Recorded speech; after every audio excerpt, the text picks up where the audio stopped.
ಶುಭಾಶಯನ ಕೋರಕ್ಕೆ ಬಯಸ್ತೀವಿ. ಈ ಸಾಮೂಹಿಕ ಮದುವೆ ಮಾಡಬೇಕಂತ ಮನೆ ಸಿರಾಜ್ ಶೇಖ್ ಅವರು ನನ್ನ ಮಗನ ಮದುವೆ ಇಟ್ಟಿದ್ದೀನಿ, ನಾನು ಕೊನೆ ಮಗ, ನಮ್ಮ ಮನೆಯಲ್ಲಿ ಕೊನೆ ಮದುವೆ ಇದು, ಕೊನೆ ಮಗ ನನಗೆ, ನನ್ನ ಮದುವೆ ಮಂಡ್ಯದಲ್ಲಿ ಮಾಡ್ತಾ ಇದ್ದೀನಿ, ಈ ಥರ ಸಾಮೂಹಿಕ ಮದುವೆಗಳು ಹಮ್ಮಿಕೊಳ್ಬೇಕಂತ ಇದ್ದೀನಿ ನಾನು. ಮನೆ ಮುಖ್ಯಮಂತ್ರಿಗಳು ಕರ್ಸ್ಕೊಂಡ್ಬಂದ್ರೆ ಭಾಳ ಒಳ್ಳೇದಂತ ಮನೆ ಸಿರಾಜ್ ಶೇಖ್ ಅವರು ಬಂದಂತ ಕೇಳ್ಕೊಂಡು, ಹಾಗಾಗಿ ನಾವು ಮನೆ ಮುಖ್ಯಮಂತ್ರಿ ಕರ್ಕೊಂಡೋಗಿ ಮನೆ ಮುಖ್ಯಮಂತ್ರಿಗೆ ಕೇಳ್ಕೊಂಡ್ವಿ. ನಾವು ಈ ಥರ ಮದುವೆ ಇಟ್ಕೊಂಡು ದಿವಸ ತಾವು ಮದುವೆ ಬರಬೇಕಾಗಿಲ್ಲ, ಸಾಮೂಹಿಕ ಮದುವೆ ಬಂದು ಎಲ್ಲ ಭಕ್ತರಿಗೆ ಆಶೀರ್ವಾದ ಮಾಡಿದ್ರೆ ಒಳ್ಳೇದಿರ್ತದಂತ ಮನೆ ಸಿರಾಜ್ ಶೇಖ್ ಕೇಳ್ಕೊಂಡ್ರು.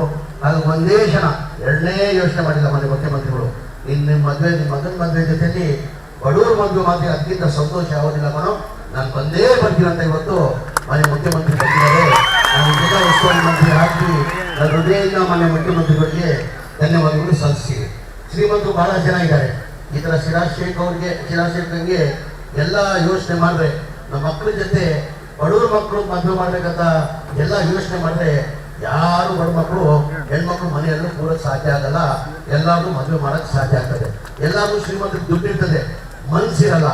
ಈ ಮನ್ಸು ಬರ್ಬೇಕಾದ್ರೆ ಆ ದೇವರವರಿಗೆ ಇದು ಮಾಡ್ಬೇಕಂತ ಸಿರಾಜ್ ಶೇಖ್ ಅಂತವ್ರನ್ನ ಬುದ್ಧಿ ಕೊಡ್ಬೇಕಂತ ನನ್ನ ಭಗವಂತನ ಪ್ರಾರ್ಥನೆ ಮಾಡಿ ಮತ್ತೊಂದು ಬಾರಿ ನಾನು ಹೆಣ್ಣು ಮತ್ತೆ ಗಂಡಿಗೆ ಶುಭಾಶಯನ ಕೋರಿ.